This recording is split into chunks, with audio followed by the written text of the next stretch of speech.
नमस्कार। आज हम अभिज्ञान शाकुंतलम का अध्ययन करेंगे। अभिज्ञान शाकुंतलम महाकवि कालिदास के द्वारा लिखी गई है। महाकवि कालिदास संस्कृत साहित्य के ऐसे नक्षत्र हैं जिनके कारण समस्त संस्कृत साहित्य अद्यतन आलोकित हो रहा है। अभिज्ञान शाकुंतलम उनकी कालजयी कृति है जिसके द्वारा उन्हें संपूर्ण विश्व में साथ ही भारत को भी ख्याति प्राप्त हुई है। आज हम इसके प्रथम अंक का प्रथम श्लोक देखेंगे। या सृष्टि सृष्टु आद्या वहति विधिहुतं या हविर्या च होत्री ये द्वे कालं विधत्ता श्रुति विषय गुणा या स्थिता व्याप्य विश्वं याम आहु सर्व बीज प्रकृति इति यया प्राणिना प्राणवन्तः प्रत्यक्षाभि प्रपन्नस्य तनुभि अवितु बस्ताभि अष्टाभि ईसा। क्या कह रहे हैं? या सृष्टु आद्या सृष्टि, जो विधाता की सर्वप्रथम सृष्टि है, रचना है, अर्थात जल रूप मूर्ति। वहति विधिहुतं या हविर्या च होत्री, जो विधि पूर्वक हवन की गई हवि को या हव्य सामग्री को देवताओं के पास ले जाती है, अर्थात अग्नि रूप मूर्ति। होत्री, जो होता है, अर्थात यजमान रूपी मूर्ति। ये द्वे कालम विधत्ता, जो दो समय का निर्माण करती है, अर्थात सूर्य और चंद्र रूपी मूर्तियाँ जो दिन और रात्रि को बनाती हैं। श्रुति विषय गुणा या स्थिता व्याप्य विश्वम, शब्द जिसका गुण है और जो विश्व में व्याप्त होकर विद्यमान है, अर्थात आकाश रूप मूर्ति। याम आहु सर्व बीज प्रकृति इति, जिसको विद्वान व्यक्ति समस्त बीजों का कारण कहते हैं, अर्थात पृथ्वी रूप मूर्ति। यया प्राणिनः प्राणवन्तः, यया यानी जिसके द्वारा समस्त प्राणधारी मनुष्य जीवन यापन करते हैं, जीवित रहते हैं, अर्थात वायु रूप मूर्ति। ताभि प्रत्यक्षाभि अष्टाभि तनुभि अवति, उन 8 प्रत्यक्ष मूर्तियों से युक्त जो ईसा ईश्वर हैं यानी शिव हैं, वे अवतु आप सभी सभासदों की, पाठकों की, दर्शकों की रक्षा करें। बच्चों, जैसा कि आप जानते हैं कि भारतीय संस्कृति में जब हम कोई भी कार्य प्रारंभ करते हैं तो सर्वप्रथम मंगलाचरण करते हैं। मंगलाचरण जिसके द्वारा हमारा वह कार्य बिना किसी बाधा के निर्विघ्नता पूर्वक संपन्न हो सके और हम उसकी पूर्णता को प्राप्त कर सकें। इसी प्रकार से कोई भी कवि, गद्यकार, नाटककार या किसी भी प्रकार की रचना लिखने वाला जो है या महाकाव्य आदि का जो सृजक है, वह सबसे पहले अपनी जो पुस्तक है उसके प्रारंभ में मंगलाचरण करता है, यानी ईश्वर की आराधना करता है। हमारे यहाँ ओम शब्द के लेखन के द्वारा भी मंगलाचरण करने का विधान है। अथ शब्द का भी इसी प्रकार से संस्कृत ग्रंथों को प्रारंभ करते हुए प्रयोग किया गया है या प्राचीन काल से इस प्रकार की परंपरा हमें देखने को मिलती है। और जब ग्रंथ का अंत किया जाता है तो इति शब्द से उसकी समाप्ति की जाती है। ये कहा जाता है कि जिस तरह से ओंकार शब्द ब्रह्मा के मुख से निर्गत हुआ था, उसी तरह से अथ शब्द जो है वह भी ब्रह्मा के मुख से निसृत हुआ है, अतएव वह भी कल्याणकारी है। अब यहाँ पर जो मंगलाचरण है वह 3 प्रकार का होता है, नमस्कारात्मक, आशीर्वादात्मक और वस्तु निर्देशात्मक।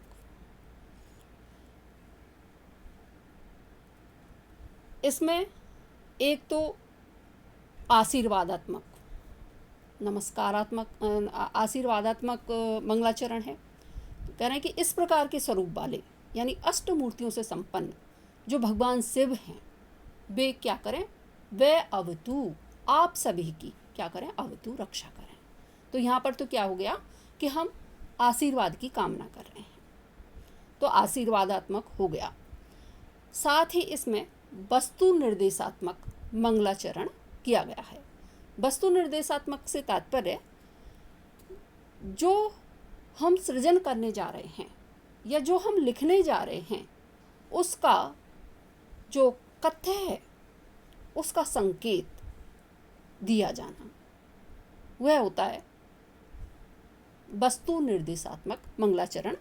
इसको हम आपको बाद में बताएंगे कि किस तरह से इसमें वस्तु निर्देशात्मक मंगलाचरण है। उससे पूर्व जैसा कि आपने देखा कि इस पुस्तक का या नाटक का नाम क्या है, अभिज्ञान शाकुंतलम। तो महाकवि कालिदास ने इस नाटक का नामकरण अभिज्ञान शाकुंतलम क्यों किया, यह जानना भी हमारे लिए आवश्यक है। वैसे जो नामकरण है वह कथा के बिल्कुल संगत है, उचित है। इस पद की व्याख्या हम इस प्रकार से देख सकते हैं, 4 प्रकार से हम इसको समझ सकते हैं। जैसे कि अविज्ञानेन स्मृता शकुंतला यस्मिन् नाटके तत् अभिज्ञान शाकुंतलम। क्या कह रहे हैं कि जिस नाटक में अभिज्ञान यानी पहचान रूप अंगूठी द्वारा शकुंतला जो नायिका है उसको नायक ने क्या किया, स्मरण किया था, वह क्या है, आपका अभिज्ञान शाकुंतलम है। दूसरा, अभिज्ञानम च तत् शाकुंतलम, शकुंतलाम अधिकृत्य कृतम नाटकम शाकुंतलम। शकुंतला जिस नाटक की नायिका है वह शाकुंतल है या शाकुंतलम है, तथा उसमें अभिज्ञान का महत्व वर्णित है। तीसरा, इसका नामकरण हम इस तरह से भी कर सकते हैं, अभिज्ञानम च शकुंतला च अभिज्ञान शाकुंतले ते अधिकृत्य कृतम नाटकम अभिज्ञान शाकुंतलम। अभिज्ञान और शकुंतला के विषय में लिखा गया नाटक। अभिज्ञानेन स्मृता शकुंतला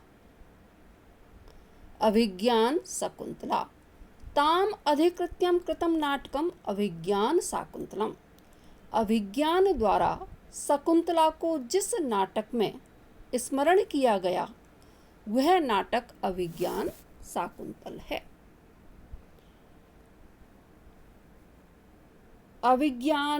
अभिज्ञायते अनेन अर्थ में अभिधन ज्ञा धन ल्युट, ल्युट का अंशेष रहता है यानी अभिज्ञान। शकुंतलाता पालिता अर्थ में शकुंत ला का टाप प्रत्यय करने से शकुंतला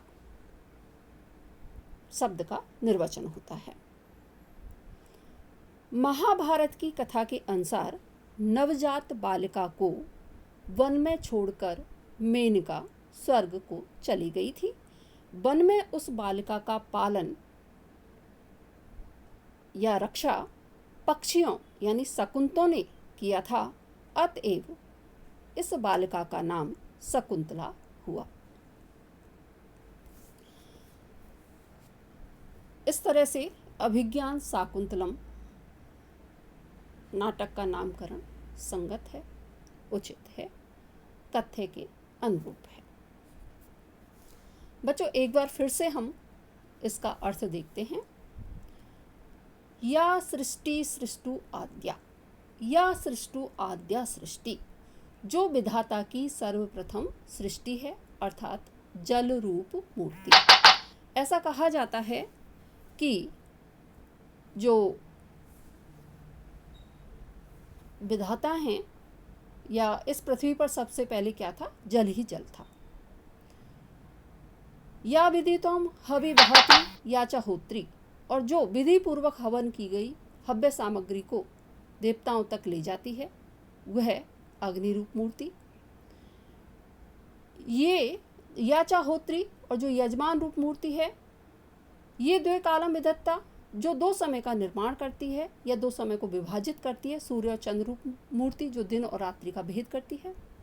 श्रुति विषय गुणा या स्थिता व्याप्य विश्वम, जो शब्द जिसका गुण है और जो विश्व में व्याप्त होकर के विद्यमान है, ऐसी आकाश स्वरूपा मूर्ति। याम आहु सर्वबीज प्रकृति थी, और जिसको विद्वान व्यक्ति समस्त बीजों का कारण कहते हैं। यया प्राणिना प्राणवंतः, जिसके द्वारा प्राणधारी मनुष्य जीवन यापन करते हैं, अर्थात वायु रूप मूर्ति। ताभि प्रत्यक्षाभि तनुभि प्रपन्नः, उन अष्ट मूर्तियों से संपन्न जो ईश्वर हैं, यानी भगवान शिव जो हैं, वह अवतु, आप सभी सभासदों की रक्षा करें। अब हम ये देखेंगे कि इसमें वस्तु निर्देशात्मक मंगलाचरण किस तरह से किया गया है। नाट्यशास्त्र के अनुसार नांदी जो है उसको काव्यार्थ सूचक होना चाहिए।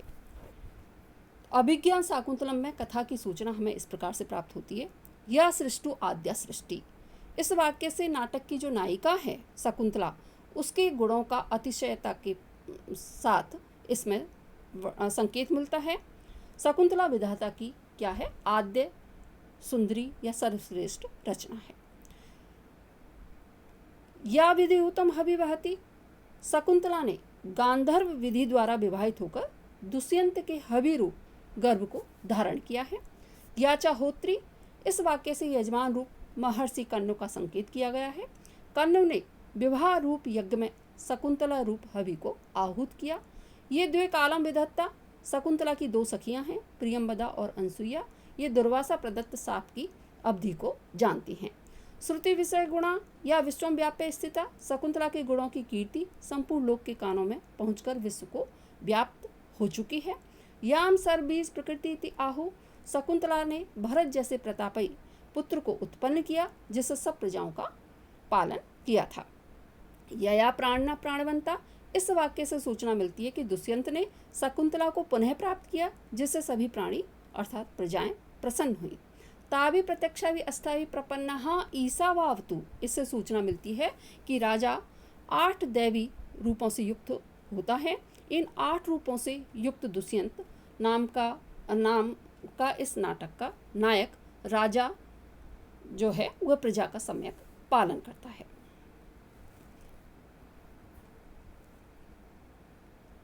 अब इसमें अगर हम अलंकार देखें तो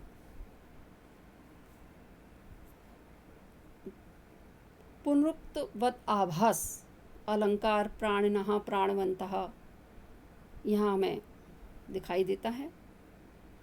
और सृगधरा छंद है, वृत्ति अनुप्रास अलंकार भी है इसमें।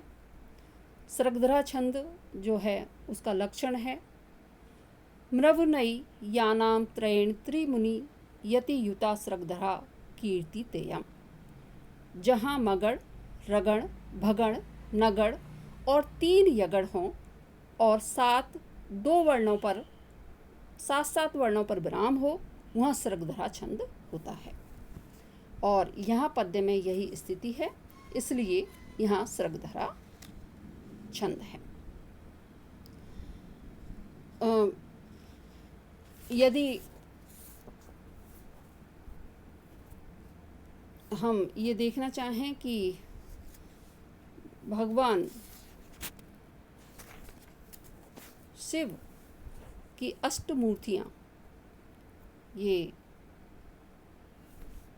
जिनका इसमें वर्णन किया गया है, वो 8 जो मूर्तियों से युक्त माने गए हैं। पंच महाभूत हैं, आकाश, वायु, अग्नि, जल और पृथ्वी। इसके अलावा सूर्य, चंद्रमा और यजमान, ये शिव की 8 मूर्तियाँ कही हैं, जिनका वर्णन महाकवि कालिदास के द्वारा इसमें किया गया है। धन्यवाद। आज इतना ही, कल हम इसके आगे पढ़ेंगे।